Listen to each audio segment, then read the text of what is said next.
Hi guys, welcome to Round 1 Tips, Part 2. We covered the Vegas games yesterday, so make sure that you check out that video if you want some more in-depth analysis. But without further ado, let's see what the rest of the tips for the round are.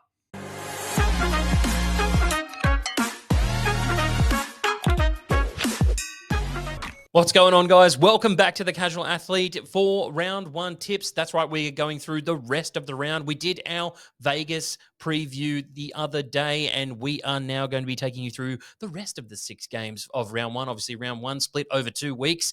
But before we do that, guys, make sure that you go down to the description to join our TBC Live Tipping Comp, where you will have the chance to win a ton of prizes, including tickets to this year's grand final. Mate, it's pretty hectic. Also, if you join before round 1, you get a chance to be randomly drawn to win an NRL jersey. So you might as well join. Bang. There we go. If you join in before Sunday, free jersey coming your way. Now, just a quick recap on those Vegas games, which we have done a separate Vegas preview video. Now, go watch that if you want a bit more in-depth analysis. We have done the tips for those games, and I am on the Warriors here against the Raiders in the first matchup. I just feel like the Warriors, they had a bit of a down year last year, and Metcalf is primed and ready to show up. I do think that they are the favourites in this game. However, just for the Raiders, for mine, have had a little bit of a scuffle off the field. I don't know whether that is going to translate to the field, and they're going to fire up and get angry at this Warriors team. A little bit too much happening for me, Longy, don't you think? Yeah, I mean, look, this is a 50-50 game, right? But in TBC, where we've got our tipping comp, there's a big difference. So the Warriors are only 1.6 points for the win. The Raiders are 2.7 points, right? So that's a 1.1 point difference, which is absolutely crazy. So for me, Canberra's the value. I'm tipping Canberra 100%. If it closes up a bit, I might look at it. But even if it was 50-50, I'm going Canberra anyway. The experience of Jamal Fogarty versus what you're talking about with the new spine with the Warriors. And you throw in the fact that Corey Horsburgh steps into the starting side, Hoskins back as well. Tamale could be anything. Like, this is a very exciting Canberra side. I think they're going to turn up and get it done. Yes, definitely. The guy that Sticky didn't like for a year, and the guy who spent a lot of time out with a shoulder injury. Can he play 80 minutes? That's my big question with Zach Hoskins. Picking at my boys. I'm picking at anything I can. Just make sure that you pick the Warriors because they're going to get the win in this one. It'll definitely shore up by the time kickoff happens so that you'll be getting some extra points for the Warriors, don't get me wrong.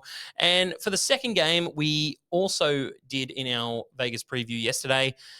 I don't know what this Panthers side is right now. It's very messy.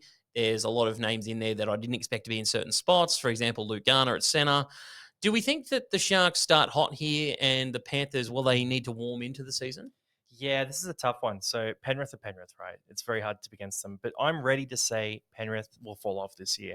Like, look at that team list. It's a bit middling, compared to the standards we've seen before. And look, fair enough. You lose James Fisher-Harris, Brian Toe's out injured, Liam Henry's out as well. It's a very different side to what we saw last year. I think young Jack Cole is a super talented player, but he'll take some time to get used to the spot he's in.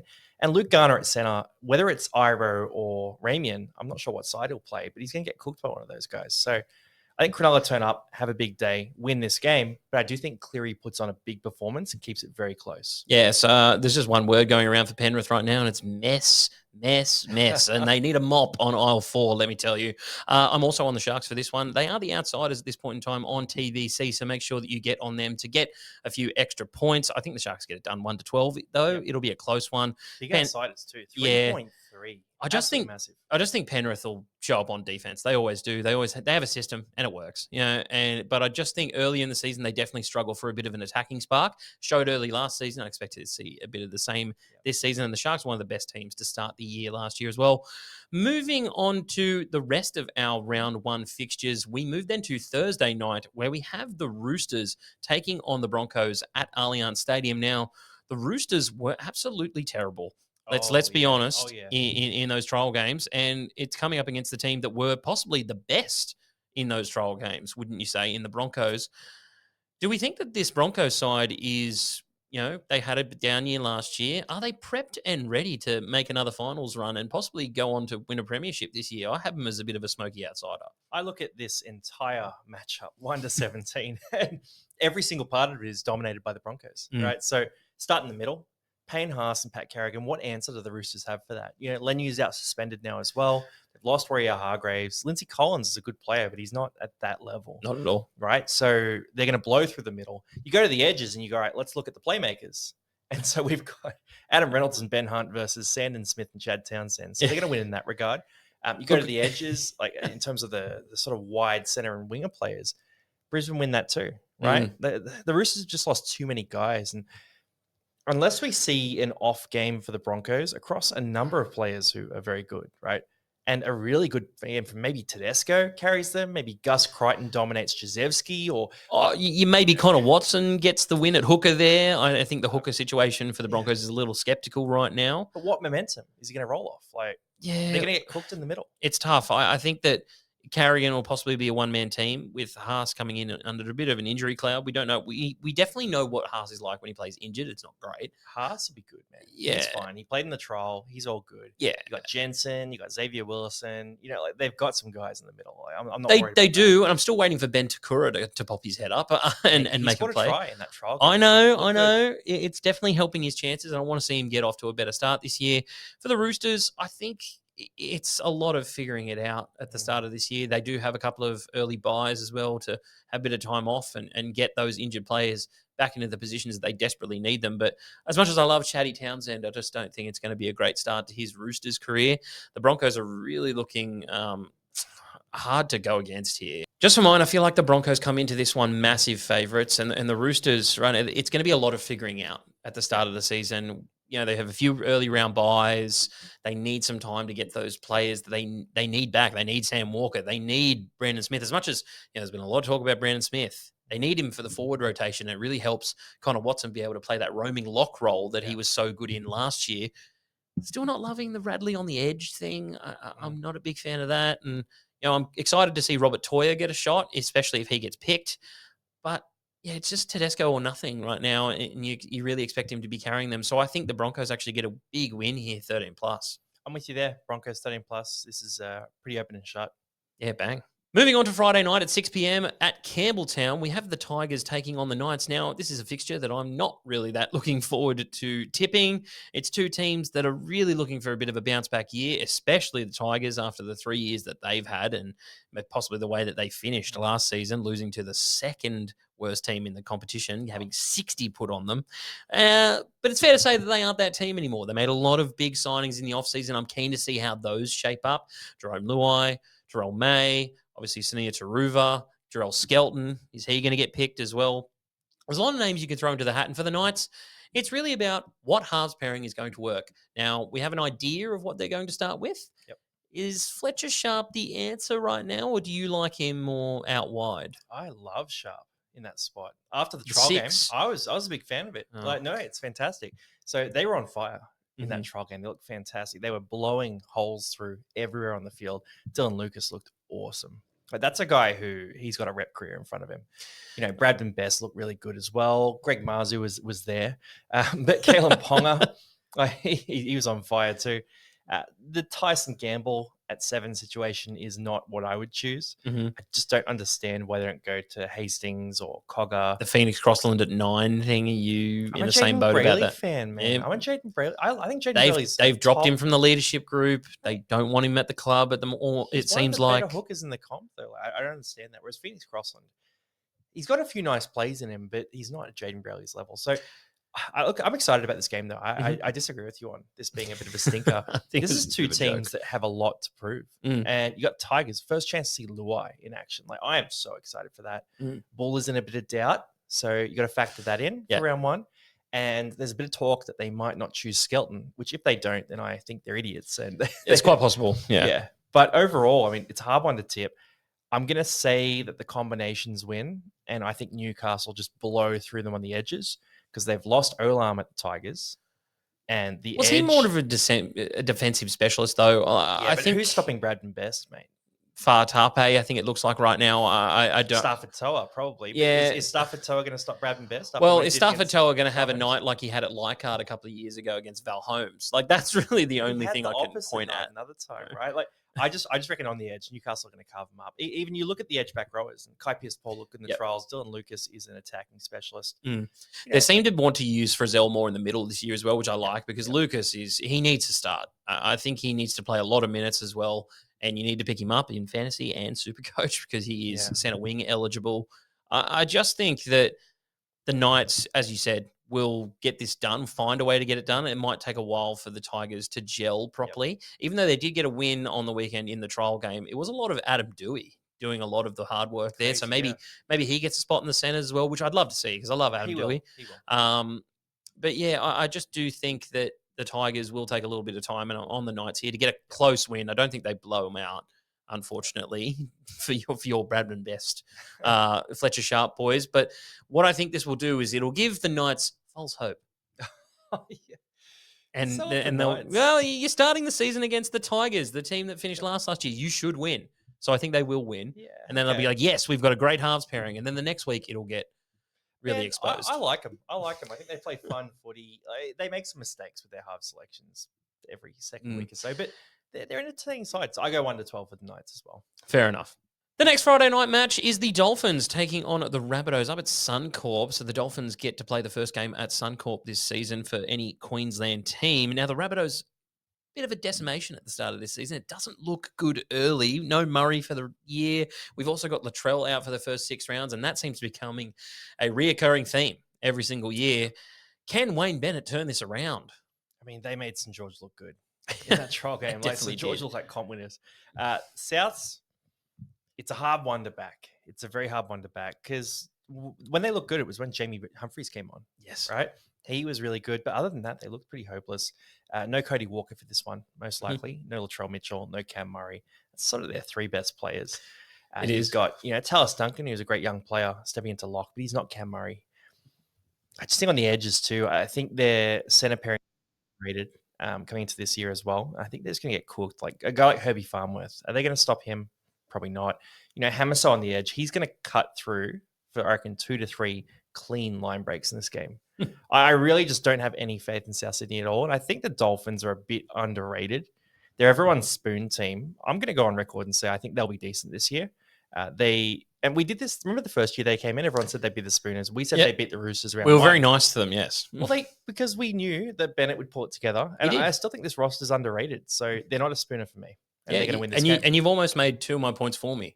You came in here and you said Dolphins. They're going to win it. My boys. And you just made a point that Bennett will pull it together or could pull it together. He did. I have faith. Permanently. I have faith in Wayne Bennett. Wayne Bennett, he's back at the Rabbitohs. Yes, they've had a few injuries here. I'm going to be back in the Rabbitohs. And there was another point that you made a little bit earlier on in your rather long and boring speech that Jamie Humphries looked good when he came on. And now I expect Jamie Humphries to start in this game. And he's a guy that I am pulling for so hard in the start of this competition. He's going to be a big contender for Rookie of the Year for me, especially with Lewis Dodd going out of the team. He's definitely going to be out for the first couple of weeks after facing a 2-match ban as well. So I think Jamie Humphries can get it done with this ragtag Rabbitohs roster that they're going to roll out. Keon Koloamatangi back on the edge. He's dropped some kilos. He may be a bit quicker as well. I think Jamie Humphries is going to surprise everyone this week. And for the Dolphins, they've just lost a lot in the middle for me. Like, there's no punch in that middle forward pack. Who have they lost? They lost Jesse Bromwich. So for me, that's some really good. I'm here to call you out in this one because they've gained Dan Safidi. Boring. They've gained Thomas Gilbert. Oh, look, okay. Gilbert is interesting for me, and I'm very steering clear of him in any fantasy or Supercoach players. Look, 2 Origin players. Dan Safiti's not an Origin player. Let's get that. His brother has been the better brother for the last couple of years. That's why Dan Safiti left, because he wasn't getting any more minutes. Let's get one thing clear. And then Gilbert, I loved him at the Cowboys. He just shows heart each and every single time he goes out there. But the 2 knee injuries for me aren't great. And they're playing Max Plath on the edge right now. They won't do that round 1. They will. Well, it's clearly the idea that they have. It's insane. And they're going to be playing Felice Kafusi in the middle and Kenny Bromwich, captain, in the middle. I'm not loving it at all. I think they're going to be a little bit too weak down the center. I think the Rabbitohs still have enough firepower in their forward pack to get this done. Keon, I think Totola comes back as well, facing a little bit of an injury cloud. But Yeah, I just feel like they're going to get it over the line. Rabbitohs to get the upset here, 1-12. Moving on to Saturday's games now, and we have two of them. The first one is out at Netstrata Jubilee Stadium in Kogarah, where the Dragons will be taking on the Dogs. Now, I love this matchup back in the days, when they used to wear the old white and blue and then the white and red stripes. I can remember Darius Boyd taking that intercept in a big game from Chris Keating, former para player. But I really like the Dragons in this game. They're the outsider right now. I think the Dogs are a little bit too hyped at this point in the season. I mean, I don't think so. I look at the Dogs, and I think some people are pushing them up into the top 4, which is ridiculous. But most people have them in 5th to 8th, which is where they belong, right? Yep. They're a very settled side. They're a good defensive unit. You got Stephen Crichton out there still. They've lost a couple of guys, so Addo, Carr, Skelton, but they can recover from that. And I think if the Sexton-Burton combo can continue to develop, then they're in a pretty good position. The other thing I'd point out here is Kickout and Preston. So Kickout is who Kickout is, but Preston, in those trial games, that scoot from dummy half where he took it like 70 meters to score He's a try, great, yeah. That's ominous, right? Yeah, he's great. Can't you see St. George conceding that try? I feel like I've seen that before. Not early in the season. I think you made one good point, and you will say that, by the end of the season, a lot of people have the Dogs, finishing top 4, top 8. Everyone forgets, where's the season going to be at the 5-round mark? You're right. And for St. me, George are good for that. There's no one better in the first 5 rounds than the Dragons, who look like absolute world beaters during the first 5 rounds of the season. They always get it happening. I don't care that Ilias and Flanagan are going to be the halves. I love the signings of Gutho, Cook, and Holmes bring some nice experience there. And Flanagan, as we know, is a great coach. And I'm just looking across the park, there's going to be some mouth-watering matchups. We've got Luciano against Preston, as you said. He's going to be playing that left side of the field, Preston on the right.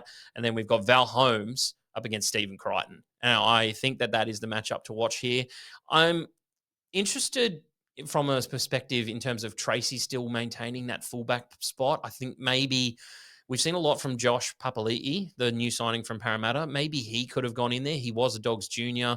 They've managed to let him go in the offseason. They're backing Tracy. So I feel like we might need to see a lot more from Tracy this season, because the Dogs, for me, are one of those teams where, yes, they can produce some mouth-watering defense, but they did struggle a little bit in attack last year, especially at the start of the season. They started to get it going, but they really lost steam on the defensive side of the ball. What Dogs are we going to see? And for me, I don't know if they're going to have it figured out by round 1, whereas the Dragons, to me, look rough and ready. They just won the Charity Shield. They looked hot in that game, and I really expect them to take momentum into this one. It's kind of a bit of a up yours to Ben Hunt for leaving as well. It seemed like he was whinging a fair bit as well around the club, and to get that energy out of there and so that they can solely focus on being a team. And Gutho, as you know, being a Para fan, brings so much experience and so much talk as well. He's so good at leading his team around the park and good at defensive organisation as well. I really think that the Dragons can get this one done. Yeah, look, they're underrated, but we're going to see Dogs of War round 1. We're going to see them march in. Dogs of War. It's not a Belmore. Look, I reckon they're going to turn up. I can't go past the Dogs 1-12, but it's going to be a close game. And there will be a few key moments that decide it. Mm-hmm. And I think Matt Burton's going to win the moments. So that's where I'm going. The second Saturday game takes us down to 4 Pines Park, where we have the Manly Sea Eagles taking on my North Queensland Cowboys. And I am super excited to see this Cowboys team suit up in 2025. A lot of people have them finishing towards the bottom of the ladder. I think after that trial game on the weekend, we saw a little bit of the way that they are going to play this year, especially with a rookie halfback in place, Tom Duffy. I've been wanting him to play for years now, especially last year when we were considering putting Clifford in. I was like, no, don't put Clifford in. Yes, he came in and played well, but I was like, we have Duffy. So many clubs are after Duffy, and we managed to hold on to him, and it had to be for a reason. And I'm now seeing the reason come to fruition. He is meant to play in that halfback jersey, the coveted 7 jersey for the Cowboys. But whether they get the win round 1 at 4 Pines Park, I'm really on the fence about this one. Yeah, I mean, you can't tip them. You can't tip them. Manly's going to turn up round 1, ready to go. Very experienced side. We know who Turbo is. We know who Trey Evans is. We've seen 15 years of Luke Brooks. He's been around forever. Ola Kawatu comes in as well, and he's primed for a big year. Manly have a deeper forward pack this year too. You add Taukeiaho in there. Jazz Tavanga might start at hooker. That's bizarre, isn't it? I mean, I kind of like it better than what they've been running out. So Lachlan Croker and Simkin, they're all right players, but Jazz Tavanga adds a bit of creativity there. So I'm kind of excited to see this new version of Manly that's Still got a lot of the core ingredients they've always had. Yep. Lehigh Hopewadi is the other guy I'm going to mention, on fire. So I can't go past Manly, but I do think the Cowboys are a bit underrated. I just think when they play a real game against a team that isn't Melbourne's reserve grade side, they're going to be exposed in defense. So a guy like Purdue, for example, I'm a massive fan of. I think he's a stud. I don't think his future's at center. No, neither do I. Yeah. Look, as a Cowboys fan, I'd like to see him in that halfback, 5'8", maybe fullback role. Yeah. It's tough because you have guys. Yeah, it is really tough because those spots seem to be locked up a lot of the time. I think he was in consideration for the halfback spot, but I just think Duffy's a much better kicker. Duffy's unbelievable, by the way. Yeah, that we've seen. Yeah. He's good goal kicker, and we need a goal kicker as well. I don't want Scott Drinkwater kicking goals. I saw enough of that on the weekend. I've seen it in the past. It's not great. But Duffy's a very seasoned goal kicker. Whether he can lead the team around the park or whether they're going to hand that kind of role to Dearden without the kicking game, because Dearden, as we know, isn't the best kicker of the ball. So a lot of it's going to be on Duffy. And as you said, a lot of those spots at the moment are very heavily contested. We've got, I think, John Bateman, while I didn't like the signing at the time with Helam Lukey going down, I think we kind of need him now. It's great. And it's going to work out okay for us. I like Carl Lawton coming back to play his former club as well. They clearly didn't want him. And I think he's a good utility guy off the bench. He can fill in at hooker or second row, wherever you want to use him. And Reece Rob's always going to be a consistent player for us. I love Reece Robson. But yeah, as you're right, I can't tip my team round one. They seem to never turn up round one. And I just think the Seagulls, with a full-strength squad, maybe if we got them later in the year, they didn't have, as many full-strength players, it'd go a bit better for us. But, yeah, I just think that the Seagulls romp us in this one, unfortunately, 13+. Okay, I'm going 1-12. Thank you for giving the Cowboys a little bit of help on that one. I'm a believer. Alrighty, guys. The last game of round one takes us to Sunday, the 9th of March, down at Amy Park, where we have the Storm taking on a few nobodies from Parramatta. And in this one, I'm just very interested to see how Parramatta play this year. We saw the Storm on the weekend in that trial game, a little bit fragile in defence. They didn't really look like the Storm that we've come to know and love. Maybe not love, but I just feel like Parramatta have really added a lot of attacking spark this year. Is that going to be a problem for the Storm in this game? So the early rounds are the rounds of the upsets, right? Like we always see a bunch of those. And this is one that is primed for an upset. So Storm v Parra, it's always close when it's in round one. If it's at Magic Round, that's different. But if it's in round one, it's always a close game. I just look at this and think, this Storm side won't have Pappenhausen or Suafea-Longo. They'll have Nick Meaney stepping into fullback. Of someone else sliding out into the centers, Howard's still, developing his game as well. So Parra's going to have some advantages on the edges there. If Lomax can step up in this game and, break open the play a couple of times and Addo Carr can get revenge at his old club, it's a game that Parramatta could win. Absolutely. It's not unreasonable. And they're massive outsiders. It's going to be on our tipping comp, which you guys have to join.